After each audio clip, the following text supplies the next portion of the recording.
Yes guys, welcome back to another video. Welcome to the George Benson Football Channel for your Tuesday dose of Chelsea news. Left it a little bit longer to upload this one so that you guys could kind of fester over the 3-2 defeat of West Ham United. But today we're talking four stories. We're talking Hakim Ziyech and a potential return to Ajax. We're going to be talking Rudiger and the no chance that he signs a new Chelsea deal, apparently. We're going to talk Ross Barkley looking to revive his potential hopes of an England career with a move to either Leeds or Newcastle.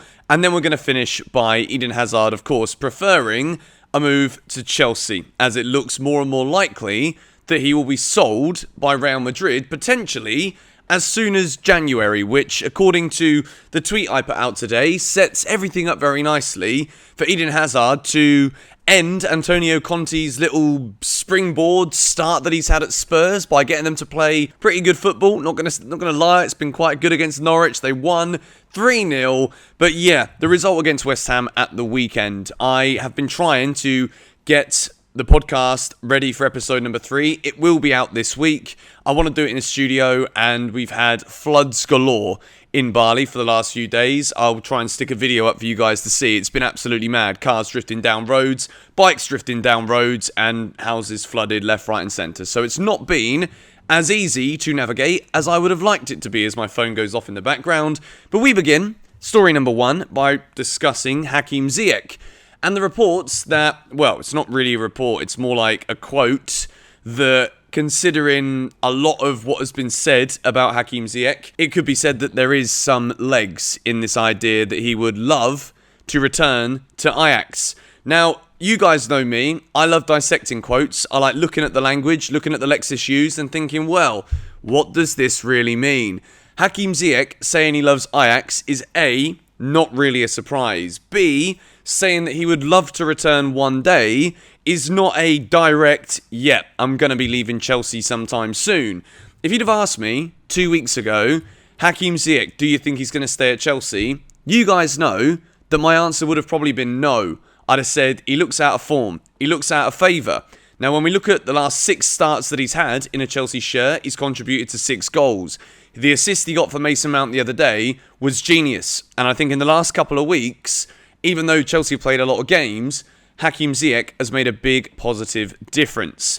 And it's at this point now where I'm like, well, a couple of weeks ago, I'd have said, yeah, Hakim Ziyech leaving wouldn't surprise me. Not that I'd written him off, but I was at the point where I'm like, he needs to really step up. Otherwise, he's not going to get in the team, which means he's going to want to leave. He's in the prime years of his career. He's not going to hang about at Chelsea just playing like a couple of minutes in the last game of a Champions League group match when you've already gone through, or coming on for 5 minutes at the end of a game in a Premier League game. Now, Hakim Ziyech is becoming a very key member of Chelsea's squad by contributing to goals, putting in good performances, working really hard for the team. So, in my opinion, I think at this moment in time, Hakim Ziyech is one of the players who is relatively safe. I think there is definitely going to be rumours that he might want to move away. There's going to be a lot of clubs now, particularly that he's playing better, who are going to be interested in approaching Chelsea for a player like Ziyech when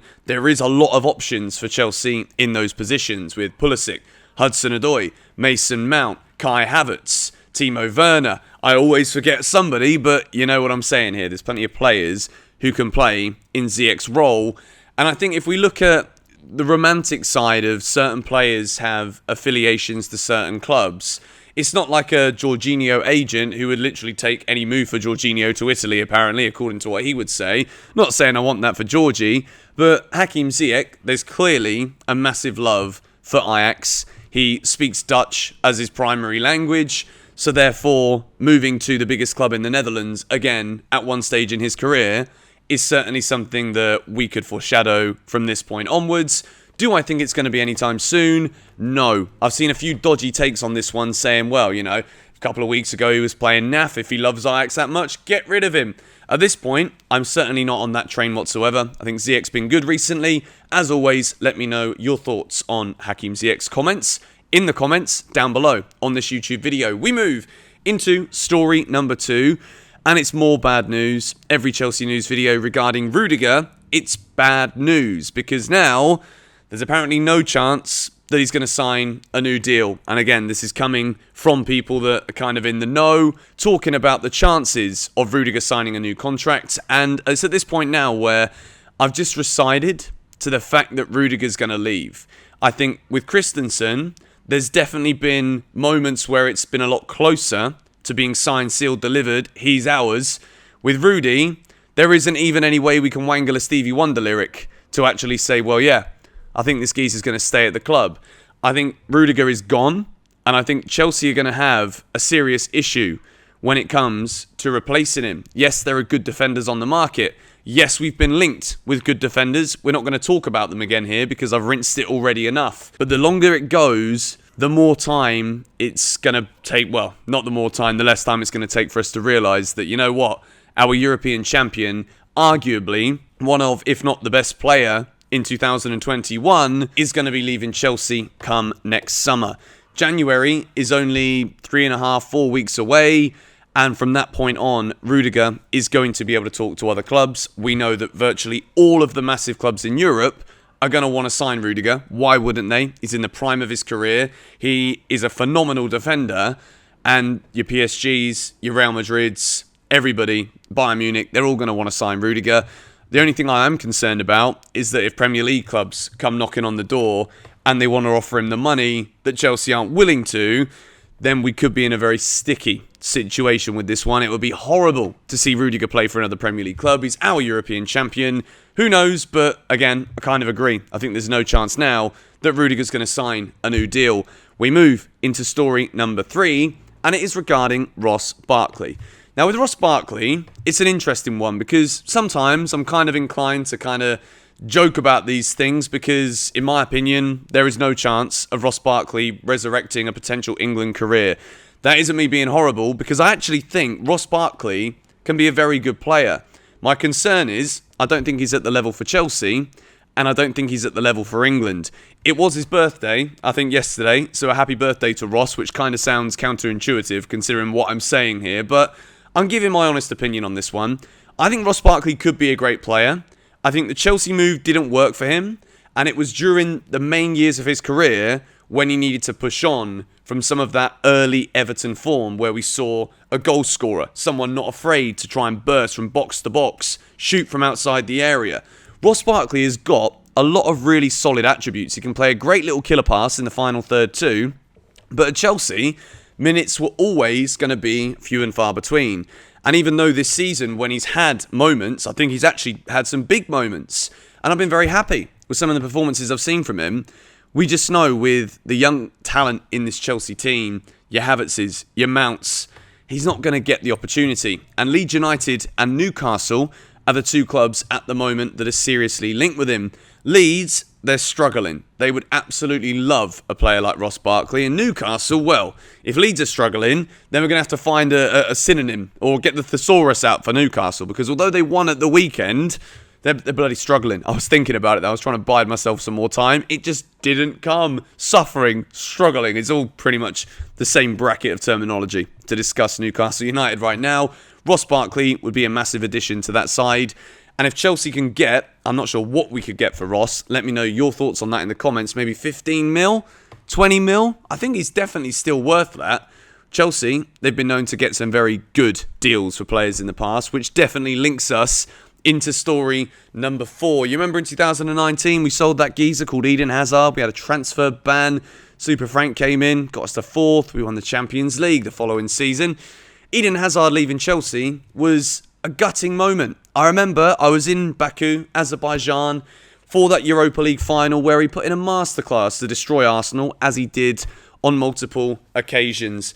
He got his dream move to Real Madrid, and I don't think there are many Chelsea fans that begrudged him that move to Real Madrid. As I've said numerous times here on GBFC, Eden Hazard's dream was to play under Zidane. If he could have played with Zidane, he'd have loved to have played with Zidane, but to be under Zidane was his dream.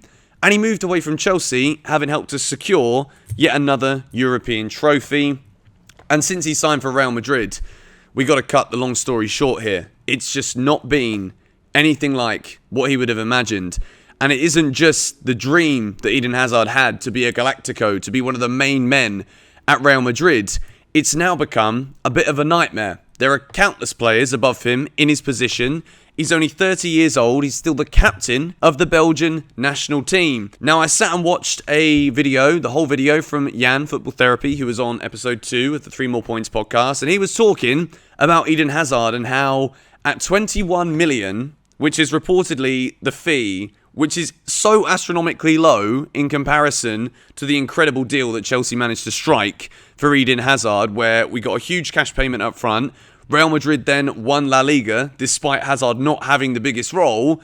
We get another huge bonus off the back of that sale, and still now Eden Hazard can't get near the team. Carlo Ancelotti has said that he's fit, but he's obviously not fit enough to be in ahead of some of Real Madrid's other young attacking players who they're trying to build their squad for the future to try and revive not only themselves, well, they're doing very well, they're top of La Liga right now by I think 8 points, but they've got to really hold the mantle for Spanish football because Barcelona are plummeting. So Real Madrid have got a huge job on their hands here, and they're looking at youth as the ones to push through because they're the consistent ones, they're not getting injured, whereas Eden Hazard does.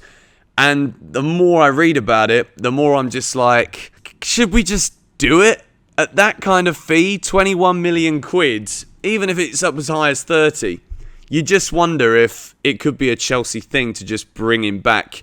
And again, I say it all the time, we've got so many players in those positions, but we're not exactly firing in those positions either. You bring Eden Hazard back, he's back where he's loved, he's back where he feels seriously wanted with all of the fans behind him. I could just see it working. I'm sorry, I know I've talked about this one a lot, but I wanted to address it again here today because it's now December, it's getting closer to January, the little hints, reports, and it's all coming out again. So I wanted to ask for you guys' opinion, and yeah, that wraps up today's Chelsea news video. Tomorrow, I'm hoping to get podcast episode number 3 out before the Zenit game, otherwise we've got 3 matches to cover, so that'd almost be like 1 point per game. But I think the West Ham one has got the most points that need discussing with another Chelsea voice. So stay tuned for that one tomorrow. Thank you guys for watching this. If you did enjoy it, hit the like button, subscribe to GBFC if you are new around here and haven't already done so.